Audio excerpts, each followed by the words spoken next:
Oh, I didn't let the music finish playing. Oh, well, sorry about that, folks. Welcome back to this week's live episode of the DCL Duo Podcast, brought to you by My Path Unwinding Travel and, of course, our good friends from WDW Magazine. We have Stephanie here with us this evening to talk a little WDW magazine at the top of the show before we bring Drew and Hayley in to talk all about Very Merrytime Cruising. Welcome, Stephanie.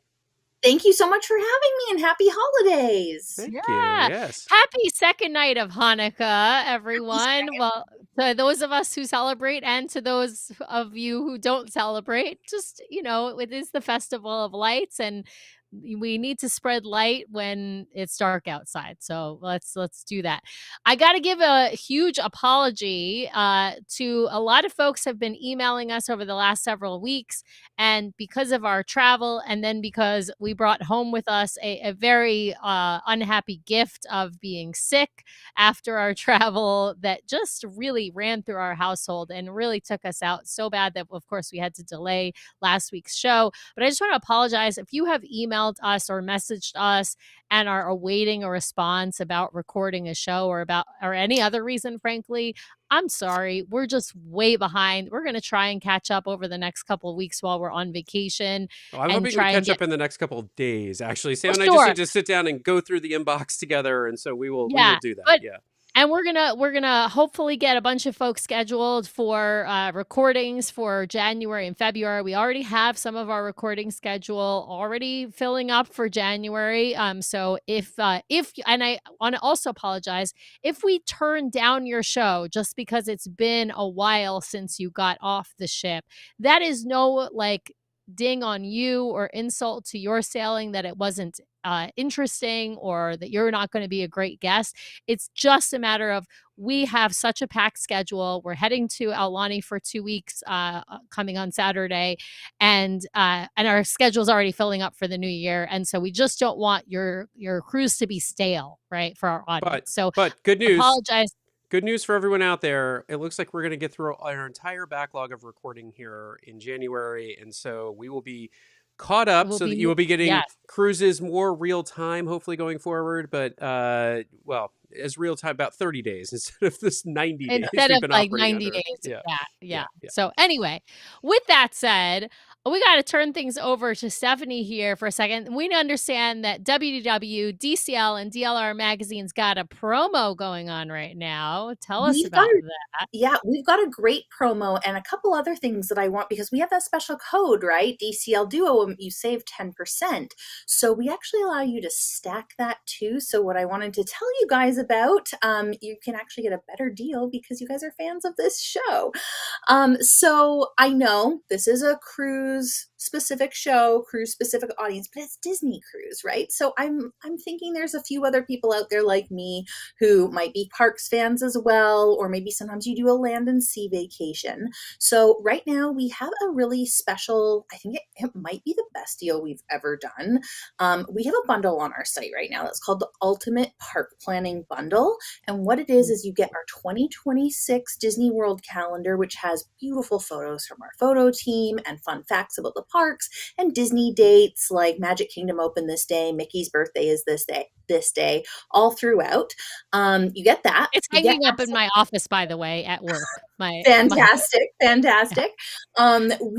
You'll get access to our rope drop guide, which pulls in the DCL Duo podcast, as well as some other podcasts, as well as all of the content on both our sites, WDW Magazine and Dad's Guide to WDW, totally ad-free.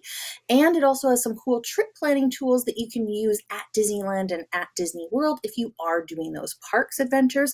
Plus, you get your first month of a WDW Magazine membership all rolled into that price. So you'd be starting now with our February issue, print issue, which is all about love, and it's really nice. It's everything from romantic love to family love. So it's a really special, warm and fuzzy kind of February issue. But the value on that is usually $47.99.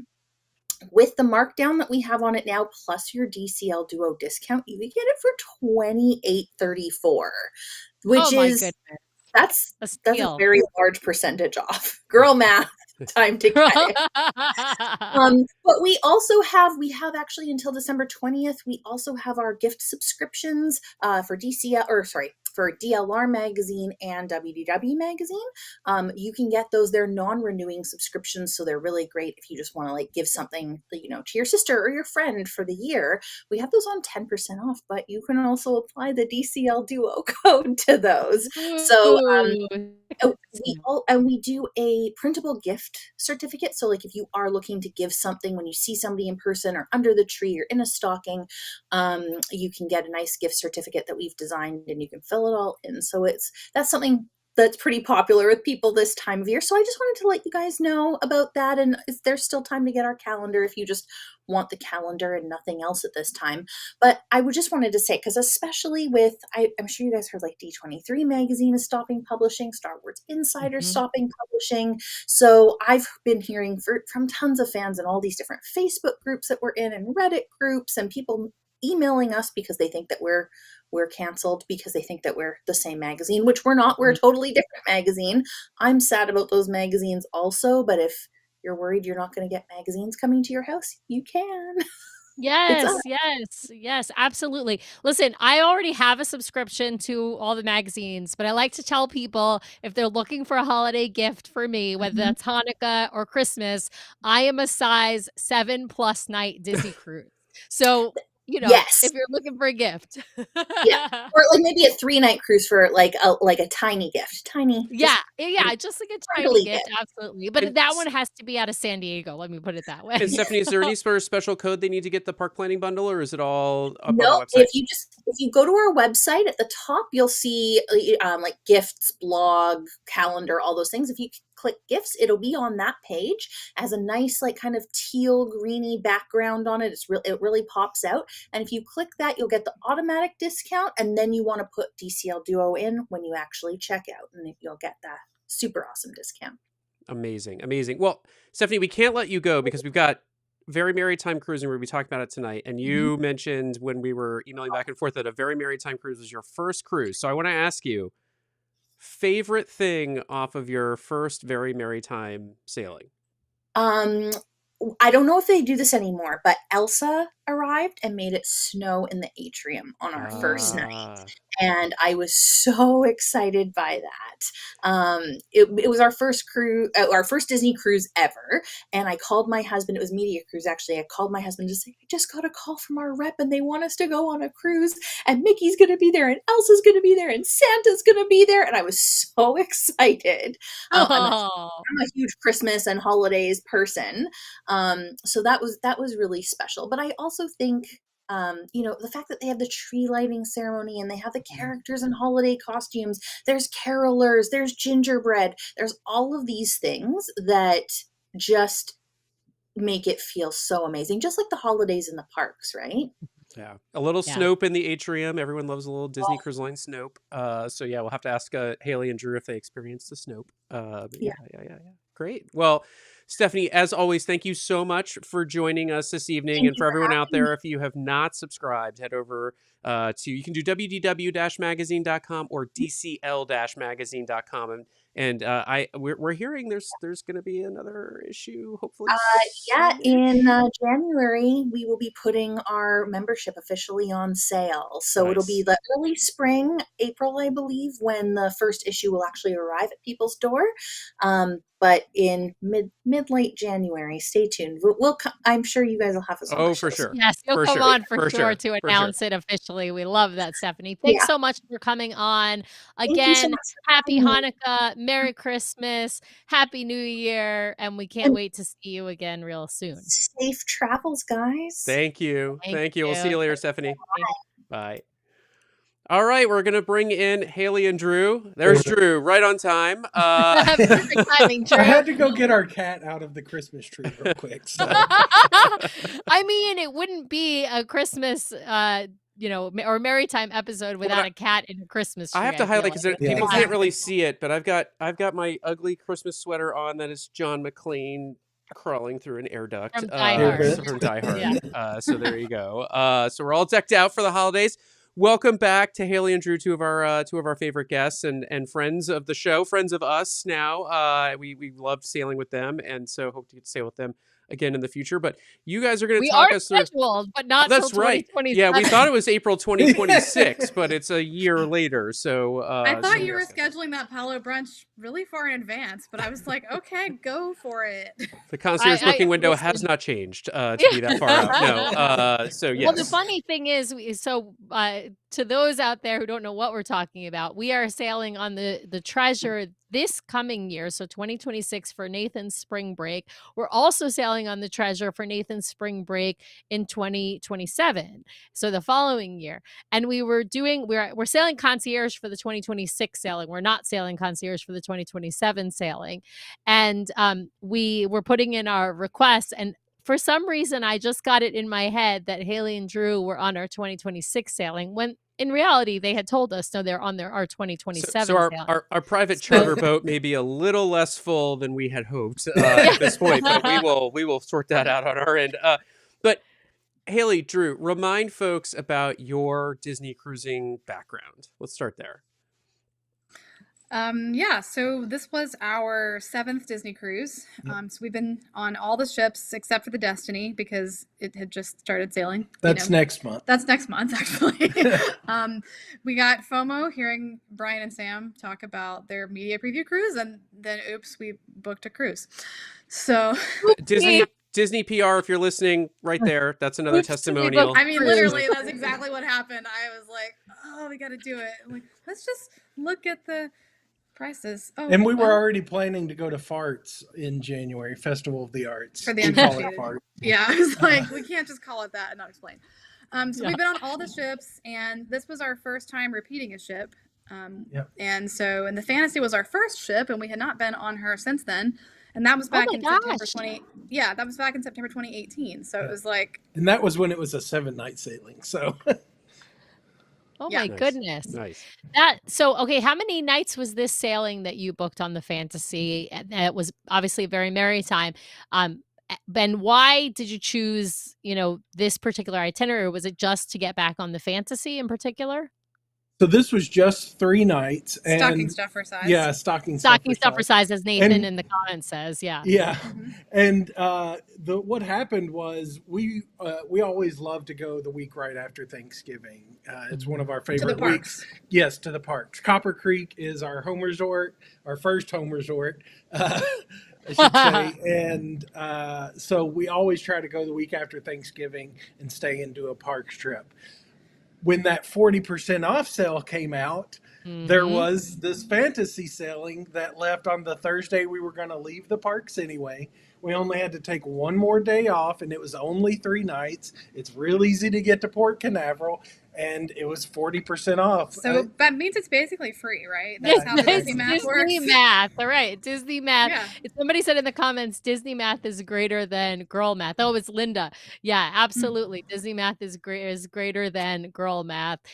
So it's practically free. You only had to take off 1 extra day of work, so you were going to miss just that Friday of work. So this is a 3 we were already missing Monday through Thursday anyway. Yeah. So. Right. So it's basically free, as a free day of vacation and free, and not free, but 40% off. And it was a 3-night sailing. We were excited to get back on the Fantasy. We had never done a Very Merrytime. Again, 40% off, very compelling. And there was only one port, which was Castaway. So I was like, I don't really see any downsides. And this gets us, we're currently gold, so this gets us 1 cruise closer to platinum. And getting that free polo. And getting that free polo. That's exactly right. Well, let's talk about planning. So you booked this kind of last minute. Was there any planning really that you needed to do for this sailing? Or were you just like, we're going to go with the flow. It's only 3 nights and we're going to pack in as much as we can activities. We don't need to pre-book anything. So we pre-booked Prima Notte because we had never done that before and it was available. And it was like, well, okay. And we did rainforest room passes. We'd never done those before, but they were available. So it was like, well. We also booked transportation, which we've never done we've before. never taken DCL transportation before. So. Oh, wow. What do you guys usually? We've driven or, we've taken like a lot of European cruises and things Right. like that where we're staying right. in the port city or Yeah, we whatever. did private transportation for our Norway sailing with you guys back in 2022 from London, and then Barcelona we just took a taxi. 'Cause we were in Barcelona. San Juan we took an Uber. Yeah. It's just the two of us. We don't have children. We don't have any car seats to deal with. So usually, and we did Uber one time from the parks to Port Canaveral. Yeah. Mhm. But our original Uber that we had pre-scheduled canceled like the morning of. I think they figured out where we were going and they didn't want to go that far. So then we had to scramble to find a different Uber. And so this time we were like, that was kind of not very fun. So we were like, I guess we'll do the $45 per person per direction. And we knew that we wanted to be taken straight to the airport after. So it was easy. And actually our bus was We were the first bus one.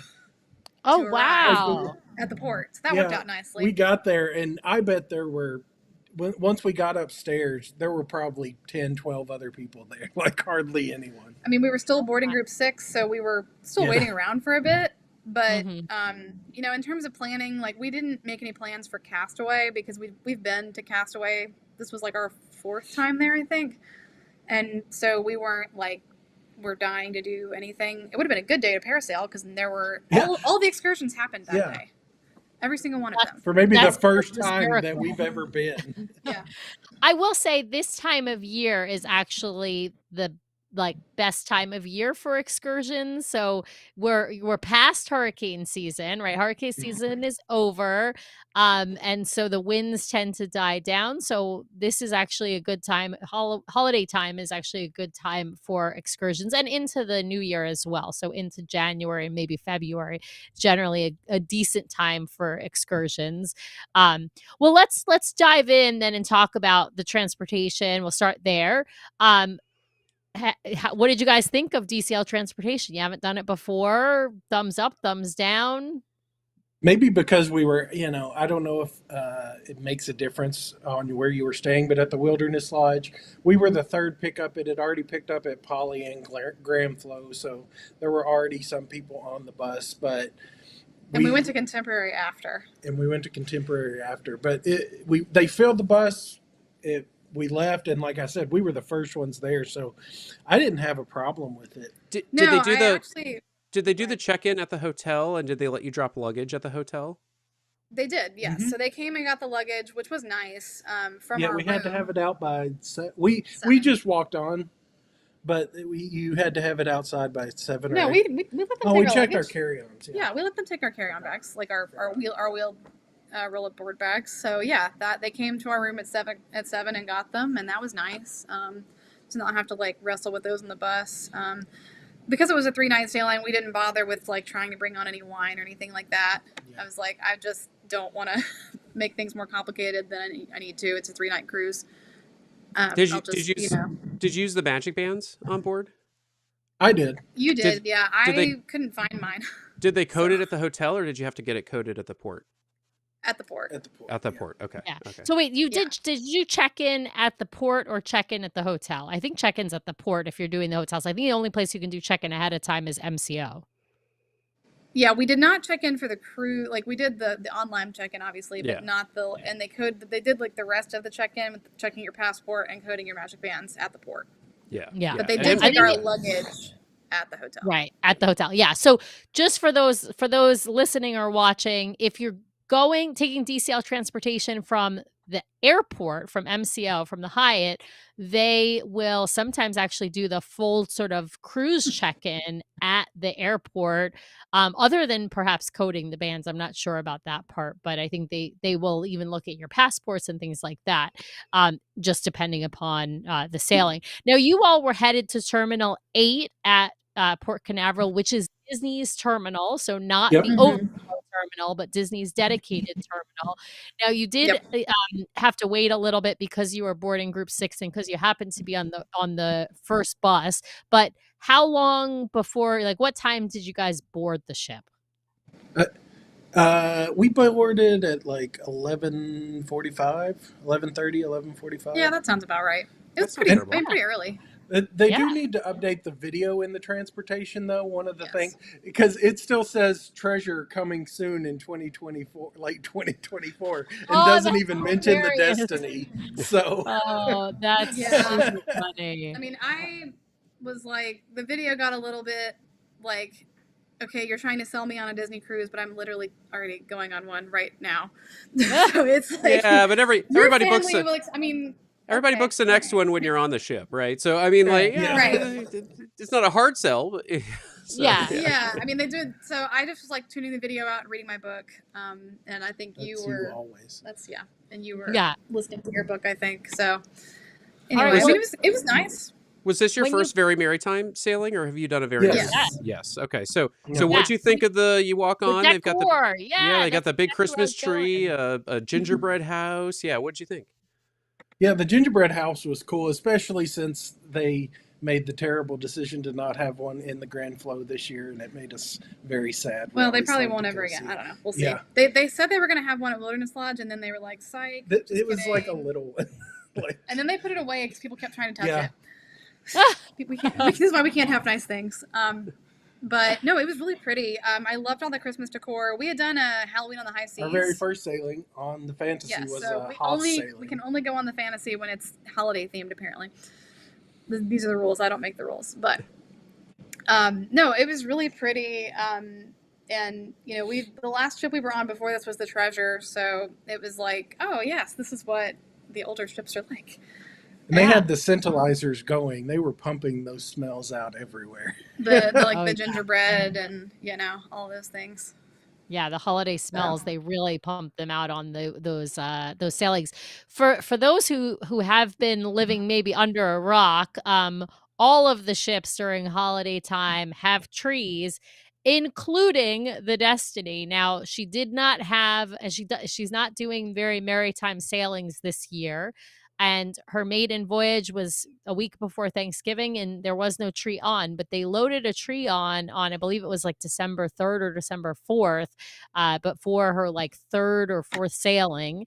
And so even though the Destiny is not doing maritime sailings like the rest of the fleet, she still has a tree. So all of across the fleet, they do put up holiday decor. That's generally garland, wreaths, tinsel, that sort of a thing. And of course, a gingerbread house, although the Wish class, if they don't all have gingerbread houses, and sometimes if they do, they're tiny, like the one you just described at the Wilderness. and the Lodge. Wish is the only ship in the fleet with the white Christmas tree. I think was it gold or is it white? I Yeah, can't remember. it's like not. it's like a, I won't call Is say it one like, of the weird old aluminum Christmas trees? No, not that bad. Oh, they But were single-handedly killed by the It's- Charlie Brown Christmas special. Yeah, it's not green, but well, this tree, of course, on the Fantasy is green. It's very large. Yeah. Now when you walk on, it's not lit up, is that right? Correct.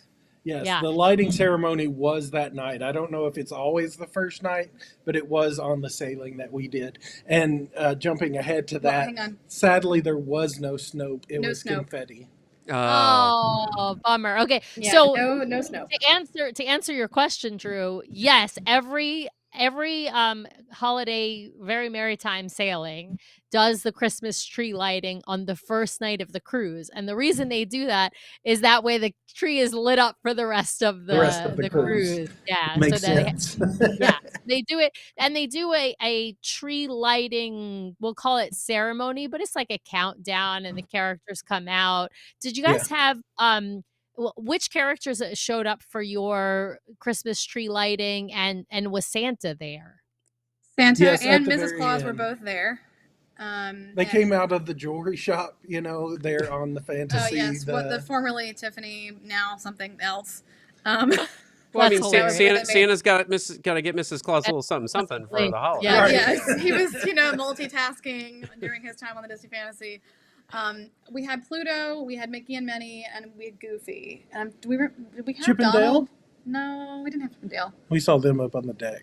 Right. Okay. I can't remember if think we it was had the Donald Fab or Daisy. Five. We went to the 10 p.m. one because the 7:30 one we Primo had Noto. early dinner and then we left after the appetizer course, and went to Prima Notte. 'Cause with a 3-night sailing, we didn't want to skip rotational dining entirely because we wanted our server to know who we were and also to know our table mates because we didn't request a private table. Because I like to talk to people. How do they do? How'd they do matching you up for table mates? It was good. There were 2 other couples without kids that were, in our approximate age bracket. So I would say for the most part, we've had really good we experiences have. I mean, with who there they've have matched been us up with. there was the couple we met on our first cruise. We did 2 subsequent trips with them. So Nice. we became real friends. But no, the only time we've ever had a weird table pairing was when we were in Norway with my parents. So it was like the 2 of us in our 30s. Four adults. And my they parents set in their us- late 50s. And they put us with a family of 6, 2 adults and 4 kids from Canada. I mean, not that the Canadian part is relevant, but Thank God you didn't say the only time they paired you inappropriately is when you were sailing with us. Well, no, but they so didn't. that's They we were didn't in sit with early you. dining. Yeah, because you guys were in early dining and we were in late dining. Yeah. Yeah, You we'll guys have to, are early I guess, dining decide. stands and we are late dining stands. So Yes. that's our only conflict, I think, amongst the 4 of Yeah, us. we'll have to Well, figure out what we're doing in 2027. I know, I and guess. yeah, in 2027, absolutely, we'll have to figure that out. So what But did you think of Prima Notte on the first night? Was this your first time doing it? It was. It was. What'd the you first think? Time. I enjoyed it. Getting to try all the wines, getting to eat the pairings. I think I probably enjoyed the pairings a little more than you, but I like seafood and you don't like. I gave him my seafood. I was like, here you go. So, value-wise, I drank all the wines, though. And I got my own special gnocchi because they give you the normal kind from the menu that has the pine nuts in it, but I'm allergic to nuts. So I alerted them about that, and they brought me an allergy-friendly gnocchi, which was good. The gnocchi is probably my favorite of the dishes, or the Wagyu beef. Both of those are really good. yeah, But they all, I thought that all of the pairings were really good with the wine. It's and interesting because it they're not good. actually offering Prima Notte on our treasure sailing that's coming up in 2026. Yeah, Really? It's where it's currently not available to book. Maybe it will open up closer in time, but they it only just have the isn't regular on adult yet. dining. Yeah. Yeah. Well, and so for Prima Notte, just a tip for those watching or listening, if you have a food preference that's not an allergy, like I don't eat seafood, I'm not allergic, but I don't eat fish or whatever, you can actually ask them if they are able to substitute courses. So I know you've got a nut allergy, so you already had to substitute the one course.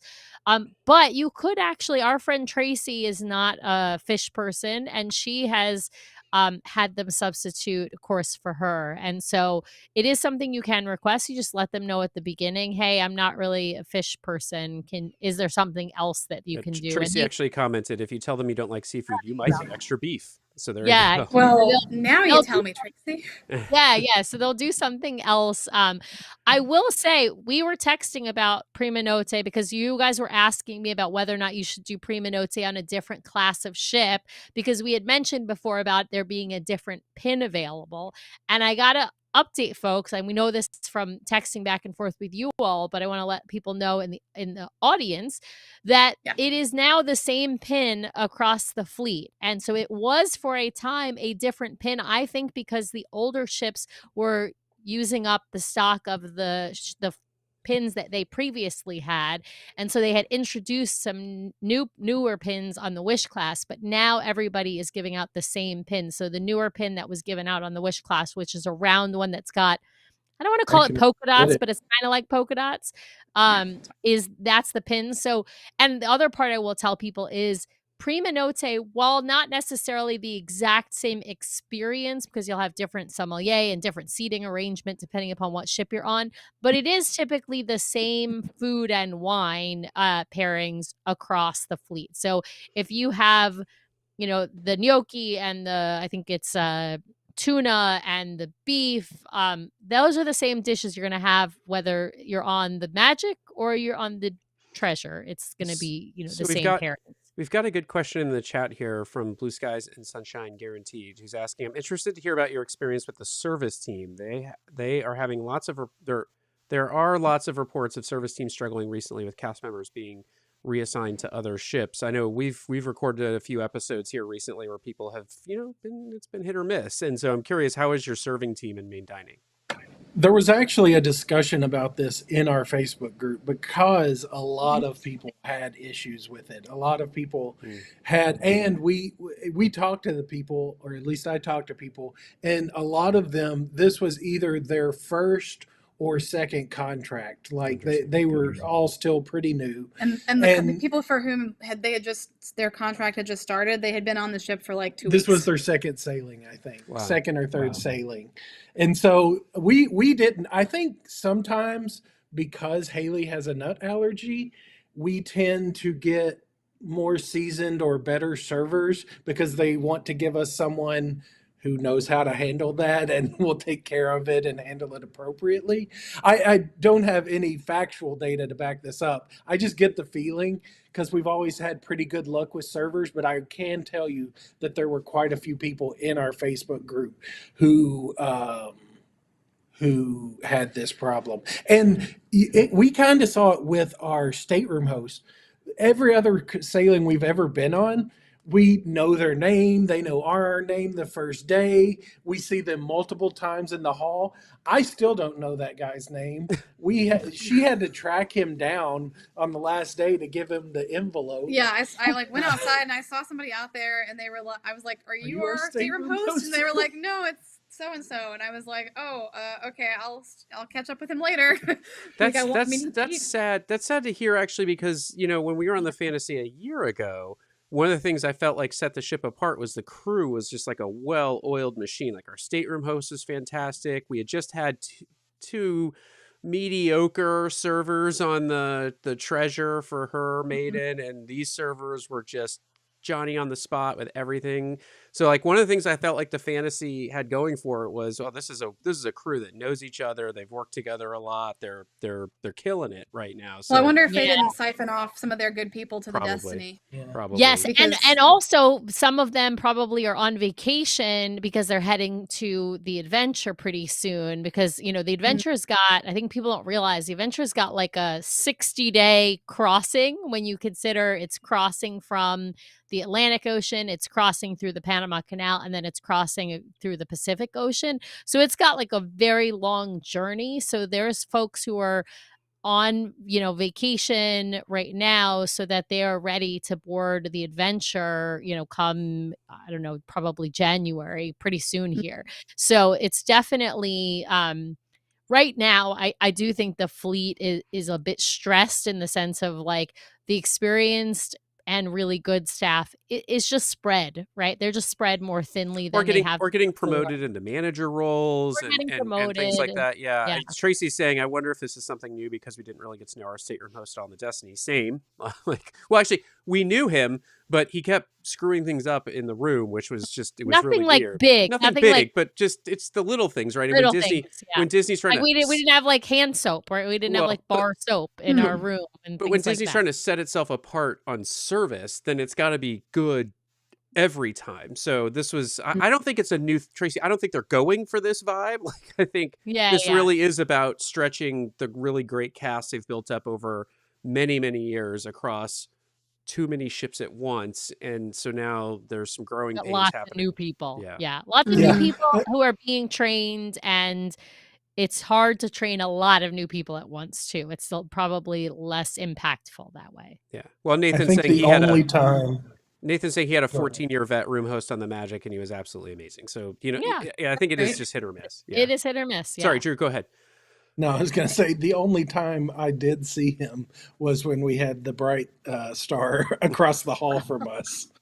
There was, I've never seen so many people in the white jackets and in that, that was crazy. There were stateroom hosts just like hauling things in. They had pulled the furniture out in the hallway, and there were like people in white jackets everywhere, like the officers. This was like the morning we were going to Castaway. So, jeez. For those who don't know, Disney Cruise Line uses a code over the PA system, Bright Star. If it usually is announced into staterooms, it means that there's a medical emergency on board and that a guest or crew member needs help. So, so if you hear that code, that's what that means. Well, let's shift gears and talk about some of these maritime activities, maritime events, maritime character sightings. Tell us, like, what what did you guys get to experience on this maritime sailing? I know it's a short sailing, so it's a lot packed in to one, right? Like into just a couple of days. You got basically 1.5 sea days, and then of course your castaway day. Your castaway day is not real big on maritime events, I'm imagining. But what did you guys experience? Hayley, I'll start with you. Yeah, so we did the tree lighting. There was a 7:30 one and a 10 o'clock one. They were the same. So we did the 10 o'clock one because I wanted to do Prima Notte and I did not want to miss the Aladdin show. Oh, yeah. So the shows on the Fantasy are Aladdin, Frozen, and Believe. So, and of those three, Believe is the one for me that I'm like, I can take it or leave it. But Aladdin and Frozen I wanted to see. So, so we did the 10 p.m. tree lighting. I mean, it's cute. It's, they come out and they sing what else? I'll say secular Christmas songs. We wish you a Merry Christmas and Jingle Bells. And so, I mean, Maritime, like on Disney Cruise Line, if anybody's wondering, is not like a religious thing. It's a secular Christmas like you get in the parks. So, I think if you like that kind of thing, then you'll be happy with Maritime. So, it was very cute. They lit the tree. It took maybe 15 minutes, 20 minutes. I feel like that sound about right. Yeah, I don't know. Again, this was post wine pairing, so we have to keep that in mind for the details. They don't do super long atrium shows. One, because it's a big crowd of people, right? It's a lot of people, really, especially on the 4 classic ships, right? You've got a lot of people kind of shoved into kind of a small-ish area, and so they definitely do some singing, some character appearances. They light the tree, and then it's kind of done so that people can disperse to other activities. Now, did you guys go to? I love that it was post Prima Notte, post wine. So did Drew have to remove you from the Christmas tree in the same way I had to remove the cat? No, okay. I don't usually try to climb it, although that probably would have given me a better view of it. For those who don't know, I'm only like 5'1". I'm very short. So I will say that if seeing the tree lighting up close is a priority for you, you probably do want to get there before 5 minutes before time, which is about when we showed up. Yeah. So there was a lot of like me going like, can I see? I found us a good. Yeah, Drew found us a good spot. I went over right next to the lighting booth, and usually they had the whole thing blocked off, but he moved the thing so that we could get right up next to the rail. So it ended up being that's nice. That worked out really well for me because I'm the size of a child, but people don't feel bad for me like they do for a child. So as long as there wasn't a ma'am, can you please stop sitting on Santa's lap? He's not doing that right now. So there was not. So that's good. So they had the Anyone Can Cook Christmas Yule log on our sea day. Oh, fun! What is a Yule log? I don't even know what's in a Yule log. It's like a round roll cake. Pastry. Do you know what a Swiss roll cake is? A Swiss cake roll, like the Little Debbie. Yeah. It's like that, but big. Okay. Like a whole cake sort of thing. But yeah, same idea. We went until they handed out samples, and then we ate the samples and left. I think we got a French name, actually. I think isn't that what they call it? It's like Noël. Noël, yes, exactly. I remember learning about that in French class back in like middle school. Yeah. Oh, nice. Yeah, that is the French name, and so maybe they talked about that. I don't know. Drew went and got us a seat. I was just sitting on the pool deck because he was getting a pedicure, and I was reading my book on the deck, and then he was like, "Hey, are we not going to this thing?" And so I was like, "Oh, let me get there." Men can have a beauty routine too, Drew. Men can have a beauty routine too. So well, when the bottom of your feet are as scratchy as his were, you got to do something about it. Someone told me I should get a pedicure. So we can't imagine who that would be. What's that line from Hi, my name's Drew and I'm into cuticle care. There you go. There you go. So we went to the Yule log thing, and I mean, it seemed like it was a really good seminar. Again, we did not stick around for the entire thing because I was like, let's be real, neither of us is going to make this in real life. I just wanted to eat it, and now that we've gotten to eat it, we can go because the problem with a 3-night cruise is I am not a size 3-night Disney cruise. I am a size 7-night Disney cruise. So I was like, but if we do this, then we're going to miss these other things. Right. And I think especially with the rainforest room that we booked the passes for that, I felt like we needed to be doing that to get our money's worth. So I, was trying to divide our time. They were going to do, my understanding originally was we were going to have the like deck party, the Christmas deck party, at on the last night after Castaway, but they moved it to like 2 p.m. on the sea day. Oh, interesting. Which was odd, and we did not go because we were like, we had a couples massage, I think at 4. So we were like, we're better off just like doing lunch and then going to the rainforest room for a while and then doing the massage. That puts a serious dent into people's pool time on a sea day to like have to close down the pool for a deck party. It was really an odd choice, and I don't know if it was like somehow weather related or something. I don't know, because like how was the weather? We had our pirates in the weather was really nice actually. And we've been to Castaway in January in 2023 and 2025. And have had like bad weather. Like we were in Serenity Bay, the adult beach, January of this year on our treasure sailing, just getting blasted by sand from the wind. And it was like, we're like shivering under towels on the beach. Like, okay, we're going to drink a conch cooler and then we're going to go back to the ship. It wasn't pleasant to be out there, but we had like, our Castaway day was perfect. We had 80 degrees, slight breeze, like could not have been better. But it was high winds on the ship on the sea day because they had the sign up that you couldn't ride the aqueduct without having a second person with you. 2 people, Two people, double riders only. So it was originally scheduled. Jack Sparrow. Let me just ask the question. So was it originally scheduled for later and then it was moved to earlier, or was it always scheduled for that 2:00 time slot? Well, I thought it was going to be on like scheduled at like in the evening on the final night because we were doing Pirates a different day. I don't know. I maybe that's what I had heard prior to the sailing. Like in the Facebook group, somebody who was concierge had said that's what they thought was happening. Oh, that's what they thought was happening. And so I was surprised that it got moved to 2 p.m. But yeah. I'm just wondering if it could have just been cast scheduling issues because you're on a very short sailing. You've got a pirate night. You've got 3 main stage shows. You've got a sail away party. A lot of these performers are pulling double duty in these things, right? Like a lot of the performers that are in the shows are also doing some of the deck party things. And so it might just be difficulty with scheduling everybody. That's maybe why they had to do it at 2 p.m. only because it's a 3-night sailing. But it might not have been. That's probably know, what it was. But there's a question in the chat here whether we think they're testing out doing more of the shows at the matinee time on the last full day, like they're doing for stage shows on the newer ships. Did they keep doing Moana matinees? I don't know if they're still doing matinees on the Treasure of Moana, or if that was just sort of inaugural season because everyone wants to see the show. They are doing it on some sailings, but not on all sailings. Yeah. I think a lot of this stuff has to do with cast scheduling, and also when it is a brand new show, I think they do try and add a matinee if they can. But I don't think there's a universal answer to that. I do agree with the follow-up comment here from Blue Skies and Sunshine.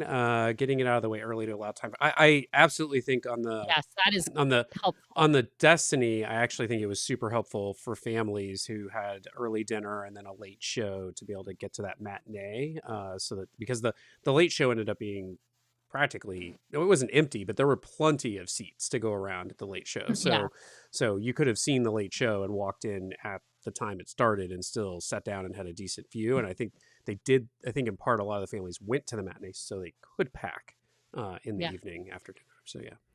Now I saw, and of course we posted on our socials, lots of pictures of you guys in front of that tree in the atrium, and then of course you got some pictures in front of the tree on Castaway. I got to ask, did you guys wait for Santa pictures? I know Santa pictures are, Santa meet and greets, and sometimes even Mrs. Claus reads, stories, and so you can meet her as well. Those are often available. You obviously, you don't have kids, so you weren't looking for like a kid Santa photo. But did you guys do any photos with Santa, or is that something you're like, we don't need to do that?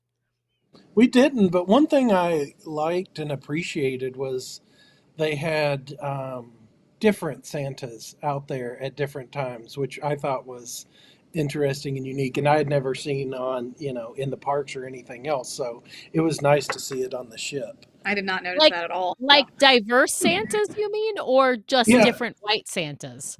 No, diverse ethnicities. I love that. So, That's fabulous. Yeah, so they had at least a couple, and so I thought it was interesting, and it was nice to see. And there were several families lined up that were very excited to get their picture taken. So yeah, that's awesome. We didn't seen some of that at the parks and the parks and resorts. Sometimes they will have certain times that certain diverse Santas will be out.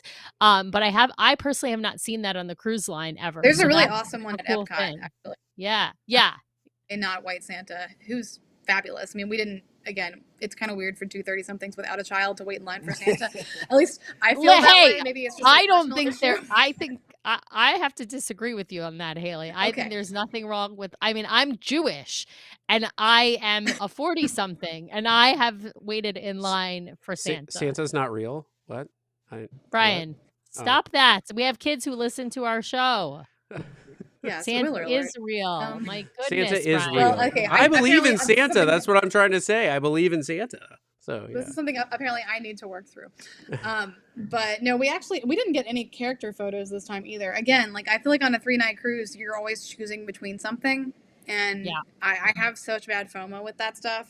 We only did like maybe 2 trivias the whole time, which is like. Wow, very low for us. That's very low for us. Did they have Christmas? Did they have any Christmas themed or holiday themed trivia?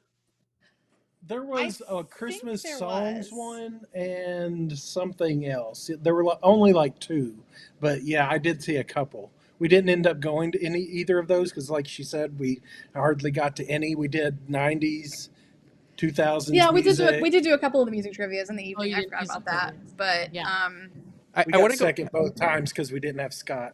Yeah. Hayley's dad is he's the ringer. He's a jukebox. Yeah. I want to go back to something that you said earlier in the show and kind of tie it into this diversity Santa discussion that you were just having.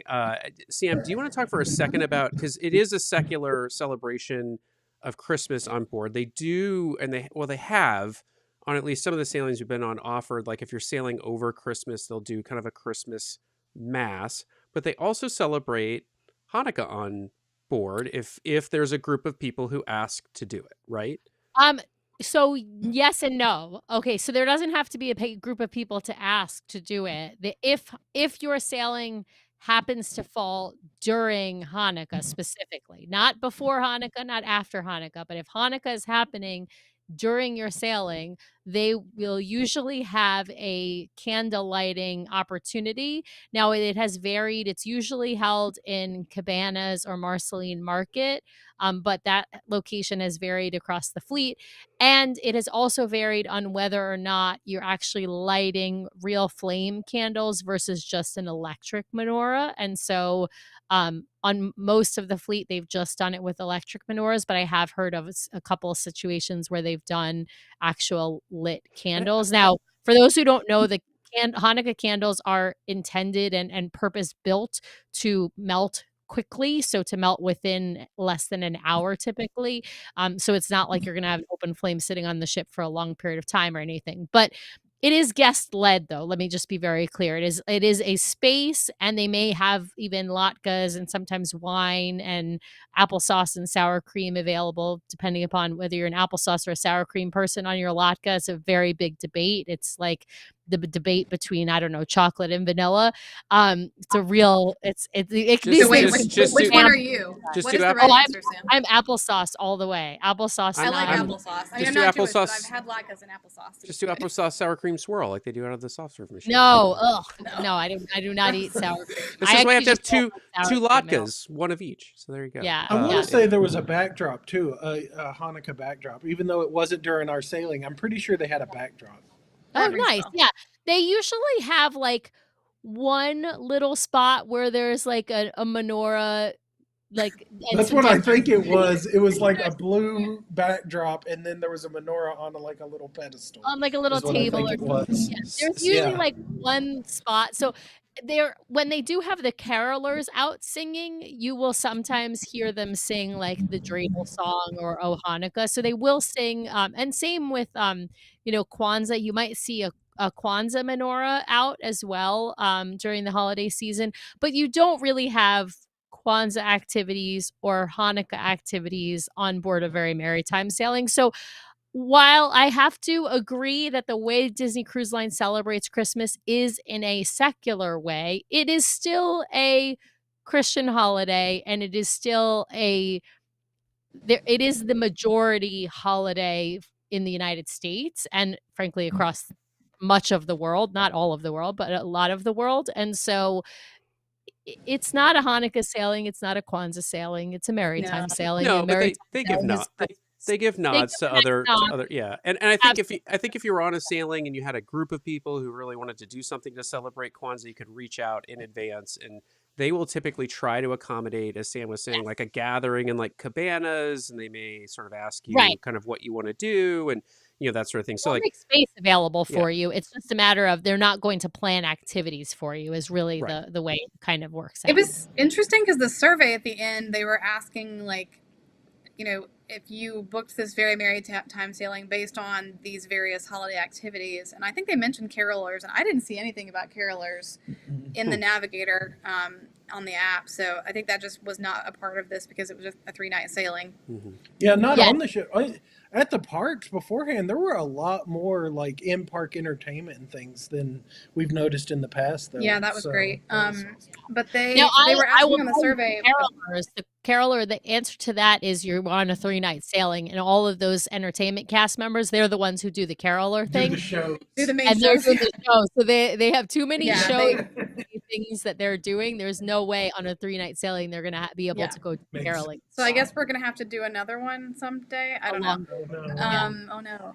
But they were asking about like Hanukkah and Kwanzaa stuff on the survey, which I was like, I didn't see any entertainment offerings or anything like special for that. But I also wasn't looking for it because those are not things we celebrate. So, I mean, maybe I just was skimmed past it in the navigator because I was like, not for me. I don't know. Hayley loves a post-cruise or post. I do love to take a survey. I'm a weirdo.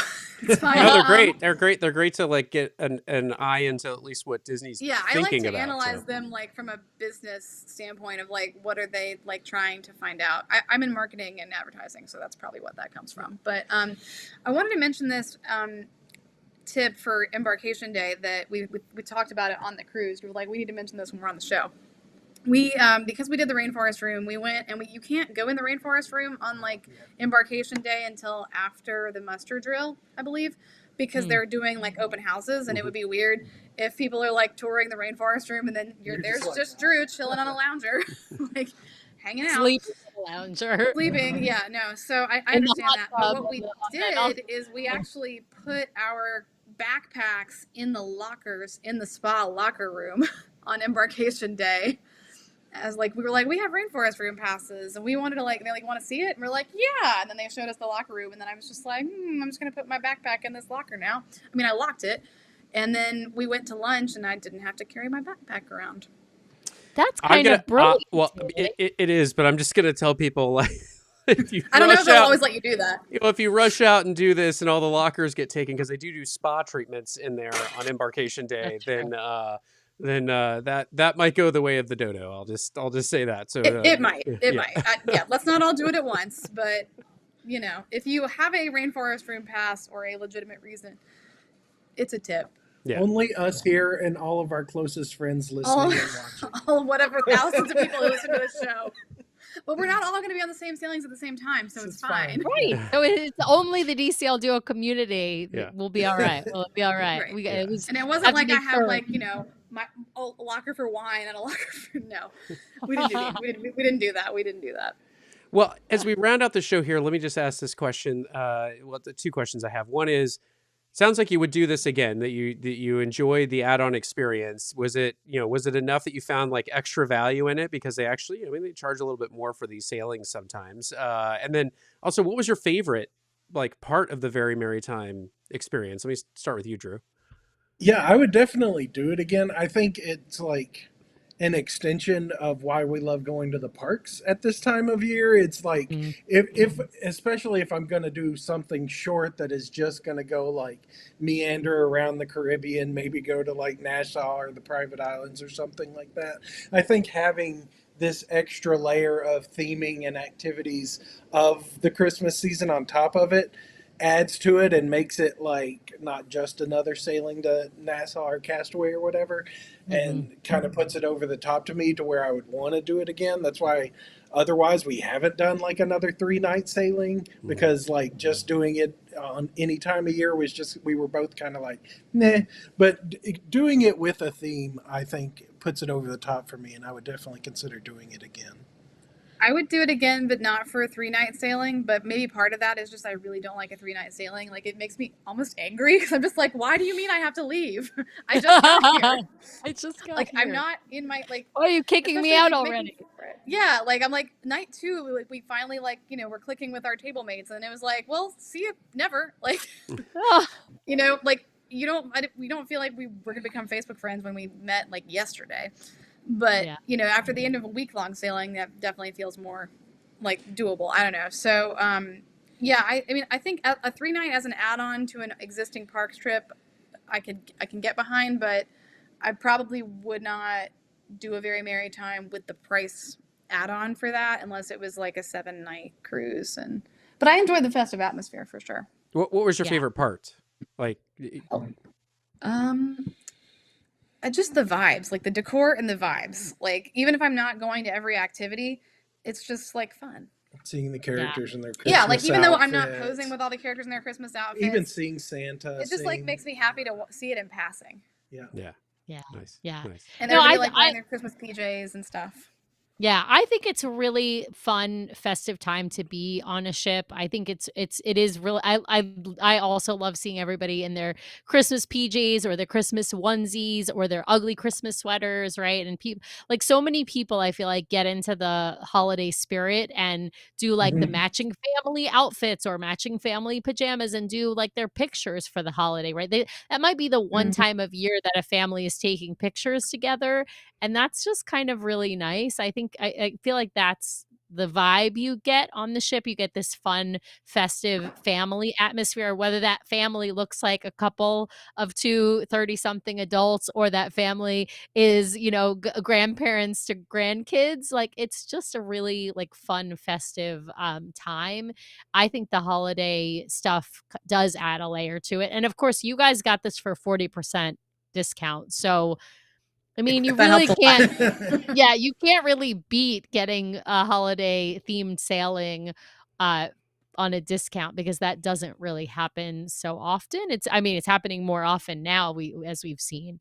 Well, you guys are headed next on the Disney Destiny. And as you mentioned, this was a add-on FOMO cruise after hearing us report about it. I've got to ask, before we say goodnight, I've got to ask, what are you looking forward to the most? Like, what's the most anticipated thing for each of you with the Destiny in completing your 7 dwarfs?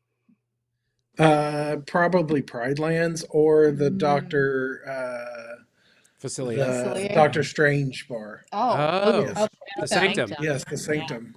Yeah. Yes, I'm a huge Marvel person. I don't know if there's gossip about a character trailer that's coming out this weekend that I'm very excited about. I don't know if you've heard it for Doomsday. They're supposed to be coming out with character trailers over the next 3 weeks and then dropping the full trailer. And there was a leak today about who the first character trailer is supposed to be, and I'm pretty excited about it. Oh, I didn't see the leak about who the first one's going to be. Oh, no, I haven't heard about that yet. Do you want to know? Yeah.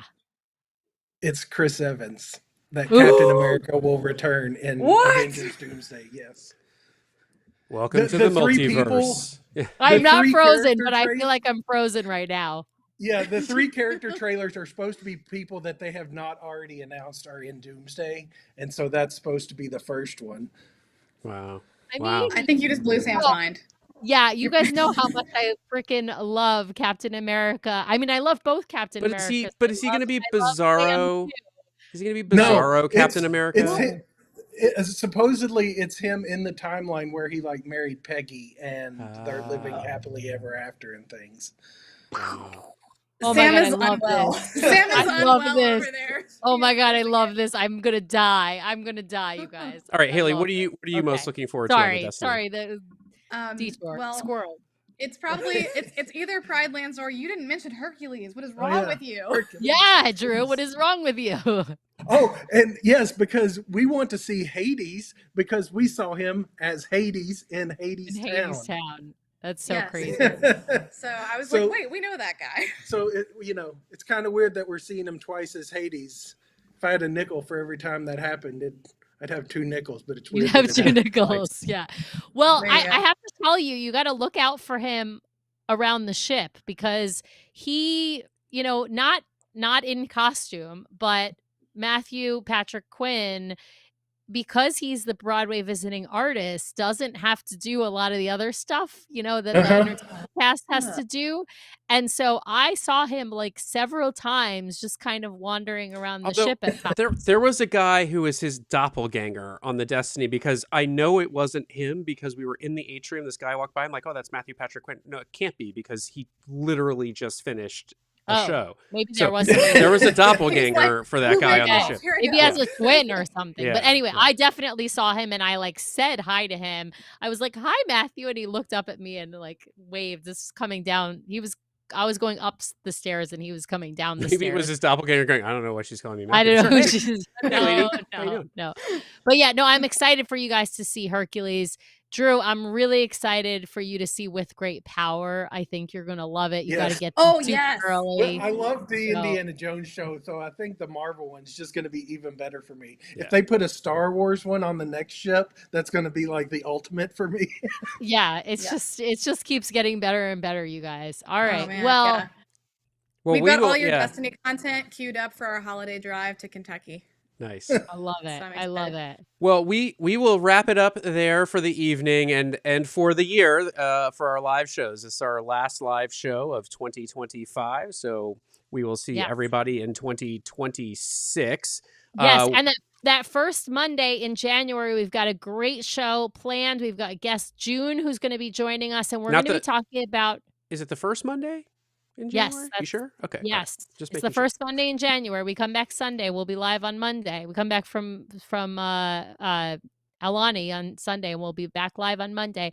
June's going to come and talk to us about sailing down under. She's doing that 10-night Christmas, New Year's sailing on the Disney Wonder. And so she's an American, but she's going over to do this. It's this only like long sailing on the Wonder where they're doing Australia and New Zealand. And so she's going to come and talk to us about that sailing. It's going to be super interesting trip, I think. But we are heading to Alani at the end of the week for 2 weeks in Hawaii. We can't wait. Don't worry. We got tons of shows releasing through the new year. So there's tons more content coming. That'll all be queued up while we're away. So you can still listen to the DCL Duo through the holidays. But we will be in Alani for 2 weeks. So we will end it here by saying thank you, Drew and Hayley, for spending some time with us this evening and sharing your fabulous cruise with everyone out there. And I guess, Sam, we should say, Wait, what? Oh, go ahead. I was gonna say we gotta say a special congratulations to My Path Unwinding Travel for 10-year anniversary, 10 years of making magical vacations for clients. So gotta give a big shout out to Karen Shelton and the whole team at My Path Unwinding Travel. They just celebrated the 10-year anniversary just like a week ago, had their celebration at Walt Disney World. So yeah, big congrats to them. But yes, Brian, we should say to everyone, Mele Kaliki Maka to you. It is the way to say Merry Christmas in Hawaii. See you next time. All right, take care. Bye.